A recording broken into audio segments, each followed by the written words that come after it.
E aí, turma, tudo bem com vocês? Eu espero que sim. Aqui mais uma vez o professor Eduardo e você está no canal Sistema de Ensino Monte Carlo. Já vai deixando o seu like. Se você ainda não é inscrito, torne-se inscrito, isso ajuda muito o canal do professor. Compartilhe esse conteúdo com o máximo de pessoas possíveis e vamos expandir essa ideia, turma, porque conhecimento é poder. E quanto mais de conhecimento a gente puder contribuir, a gente vai estar fazendo algo muito significativo para a própria humanidade, para o seu próprio conhecimento e crescimento intelectual, tá?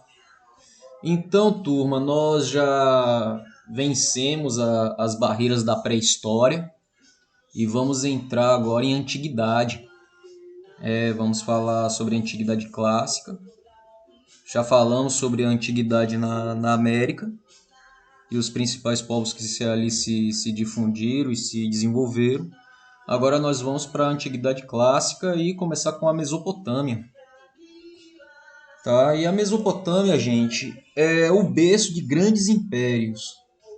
Nós vimos que aqui na América tivemos grandes impérios, mas o que fica muito pautado para a gente é que houve uma antiguidade em especial na África e no Oriente Médio e na Ásia. E eu já mostrei aqui no canal que isso não é bem verdade, que aqui na América nós tivemos impérios tão grandes quanto os que se formaram lá na África, na Ásia e no Oriente Médio, tá?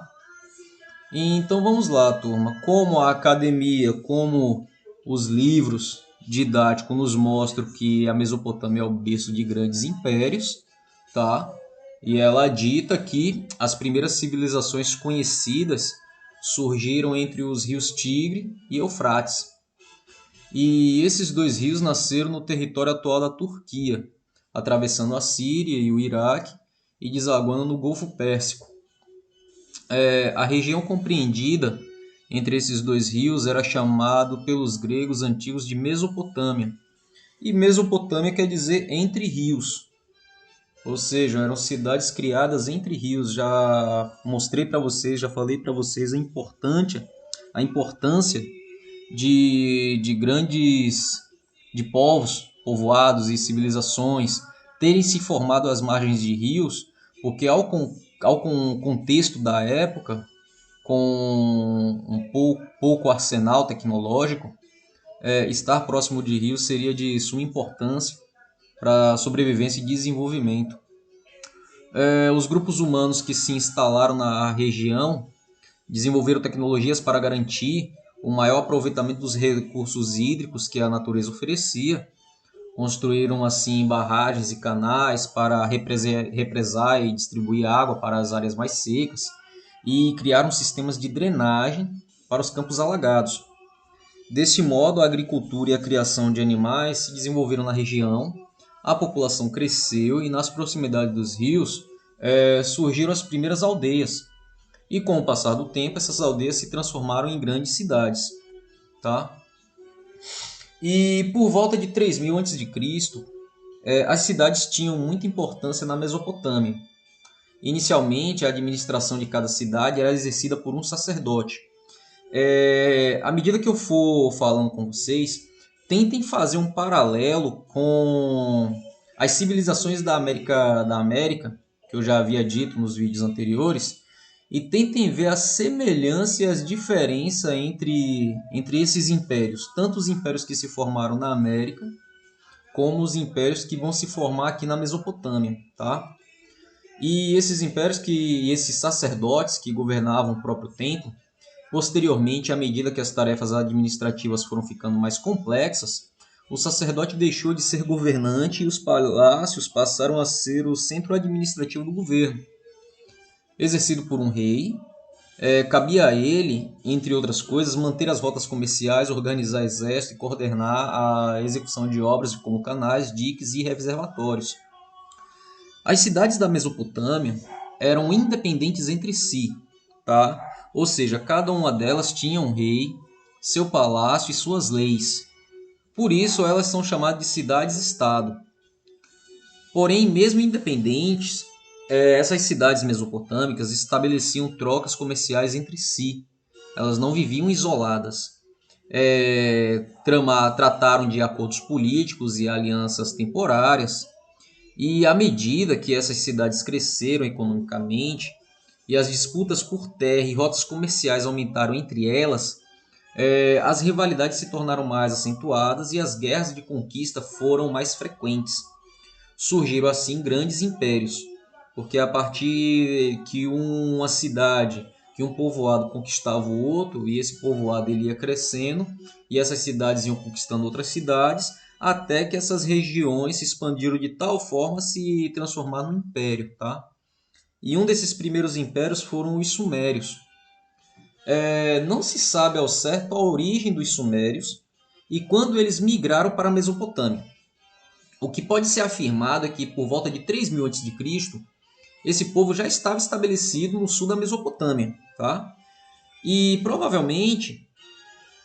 é provável que os sumérios tenham sido os primeiros a construir canais e outras obras para a utilização das águas dos rios, e também são atribuídas a eles invenções importantes para o desenvolvimento da agricultura, como por exemplo o arado e a roda.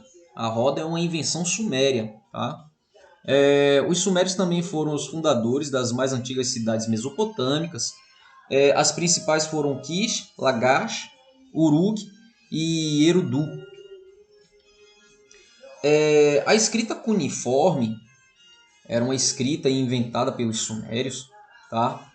São registros mais antigos e conhecidos até o momento e foram encontradas nas ruínas em um templo na cidade suméria de Uruk, onde hoje se encontra o Iraque. E essa escrita tem uma data aproximada de 4000 a.C. Eram sinais com aspectos de um prego de cabeça larga ou cunha, gravados na argila, tá? E por isso a escrita sumérica ficou conhecida como cuneiforme, porque ela tinha uma forma de um prego. Inicialmente, tinha uma forma de prego e era cunhada na argila, ela era prensada na argila, tá? Inicialmente, a escrita suméria era utilizada apenas em atividades contábeis, registro de pagamentos e recebimentos, controle de estoque e circulação de produtos, arrecadação de impostos e etc. Com o passar do tempo, a escrita foi aprimorada e passou a ser usada também na elaboração de contratos, declarações reais, cartas e até poemas. Depois dos sumérios, nós tivemos os acádios.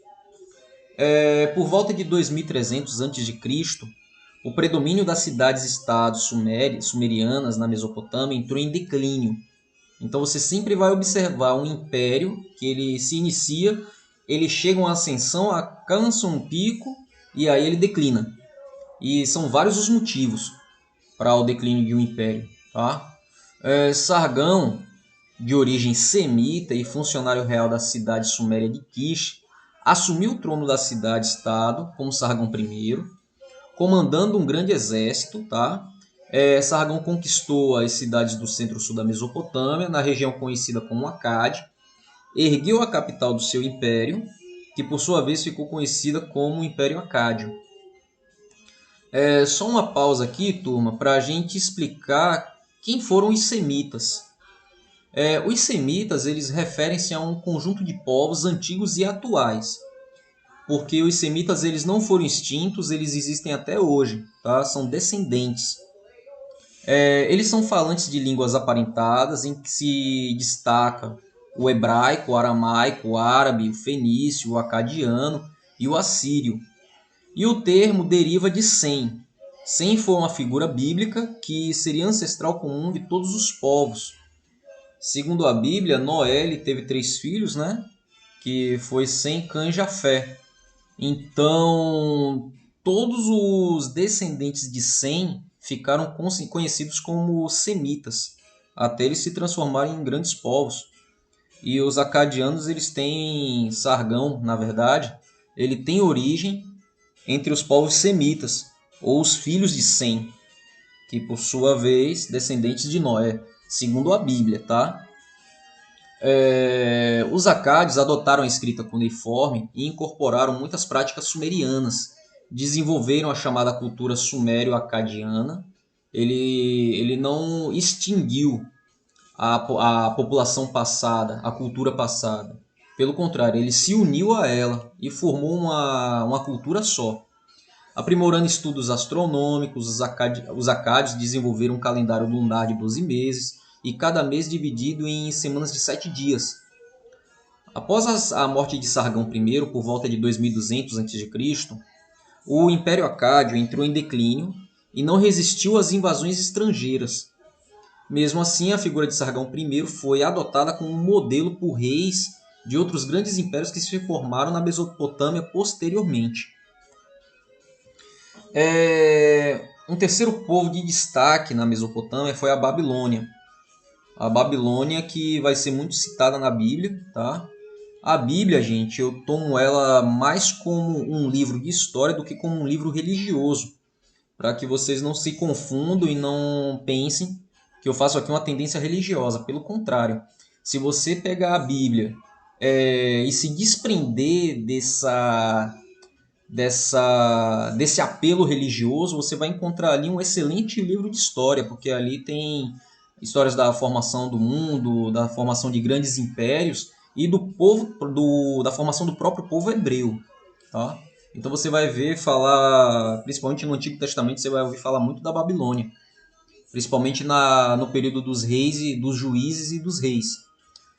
Por volta de 1900 a.C., a cidade da Babilônia tornou-se sede de um grande império. O primeiro império babilônico, e o seu maior desenvolvimento ocorreu durante o governo de Hammurabi. O rei babilônico conquistou vários territórios e unificou quase toda a Mesopotâmia. Então, o grande destaque de Hammurabi vai ser essa unificação de vários povos conquistados pelo seu exército e assim unificando boa parte da Mesopotâmia, tá?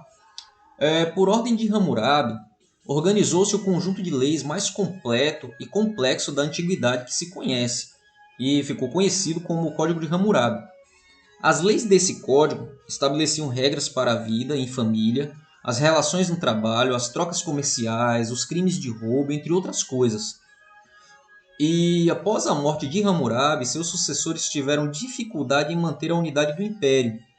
E no início do século XVI a.C., a Babilônia, capital do império, foi conquistada por povos vindos da Ásia Menor. Só uma curiosidade aqui, turma, quanto ao Código de Hammurabi, é interessante citar que o Código de Hammurabi ele é mais antigo até do que os 10 mandamentos do povo hebreu, que são aqueles 10 mandamentos descritos no livro de Êxodo, na Bíblia judaica, na Bíblia hebreia, da católica e da cristã. E o nível de curiosidade que eu trago é o seguinte, curiosidade e questionamento. Se o Código Civil de Hammurabi, que cuida de leis para a vida em família, relação em trabalho, comércio, roubo, tal e etc., e as leis hebreias, os 10 mandamentos do livro judaico, da Bíblia cristã e católica, então, se os 10 mandamentos é mais recente do que o Código de Hammurabi, então é possível que Moisés tenha se inspirado nesse código para poder criar os 10 mandamentos. A gente precisa se desprender desse clichê religioso, tá? Por mais que você diga que a Bíblia é um livro escrito por homens inspirados por Deus, ou pelo Espírito Santo, ou o que seja, mas você tem que entender que ele foi escrito por um homem, tá? E partindo do princípio que Moisés ele é educado, criado e instruído sob a cultura egípcia, então ele teve acesso à história, ele teve acesso a códigos civis e administrativos de outros reinos. E como ele era um líder que ele precisava controlar uma população, então ele se inspirou, óbvio, para mim, eu entendo assim, que ele se inspirou nesse código para poder criar os 10 mandamentos, já que eles são muito parecidos e similares entre si. Tá? O Império Assírio,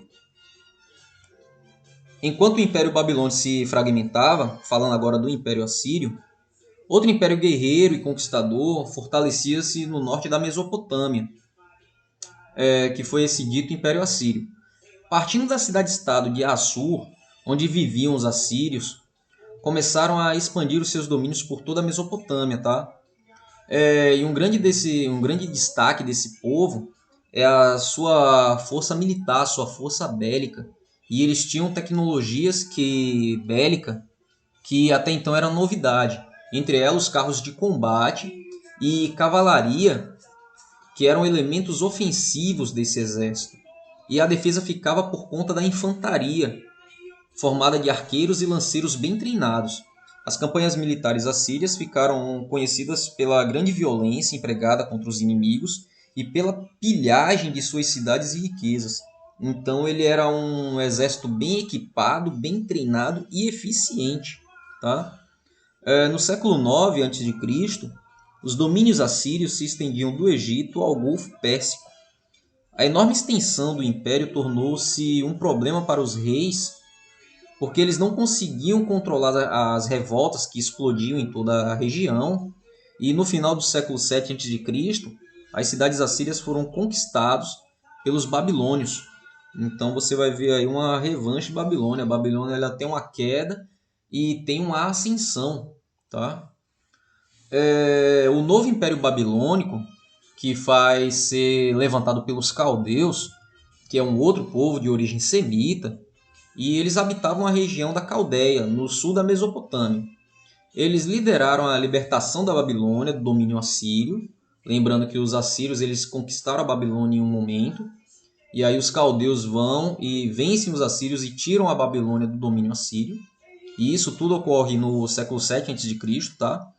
E os caldeus dominaram toda a Mesopotâmia. Isso por tabela, porque a Babilônia já era um grande império, que é conquistado pela Síria, e a Caldeia, os caldeus, quando conquistam a Síria, por tabela eles reconquistam toda a Mesopotâmia, que era da Babilônia. Tá? E sobre o governo caldeu, o Império da Babilônia renasceu. Por essa razão, o Império Caldeu ficou conhecido também como Novo Império Babilônico. E o rei de maior destaque desse período foi Nabucodonosor II, e ele comandou a reconstrução e embelezamento da Babilônia, após vários anos de guerra civil, revoltas e invasões que devastaram a cidade. Palácios e templos foram erguidos e recuperados, como o zigurate, de 100 metros de altura. Zigurate eram templos, tá? Cuja estrutura original remontava aos tempos de Hammurabi. A cidade também se tornou um importante centro comercial, por onde passaram caravanas de mercadores que se dirigiam para o Oriente. O novo Império Babilônico teve curta duração, com a morte de Nabucodonosor II. Seguiu-se uma disputa pelo trono entre seus sucessores que enfraqueceu o império. Em 539 a.C., a cidade babilônica, a cidade da Babilônia, foi conquistada pelos persas. Turma, essa foi a nossa videoaula de hoje. Espero que vocês tenham gostado, tá? Não esquece de deixar o seu like, não esquece de se inscrever, não esquece de compartilhar, né, esse conteúdo com seus colegas e alunos. E até a próxima.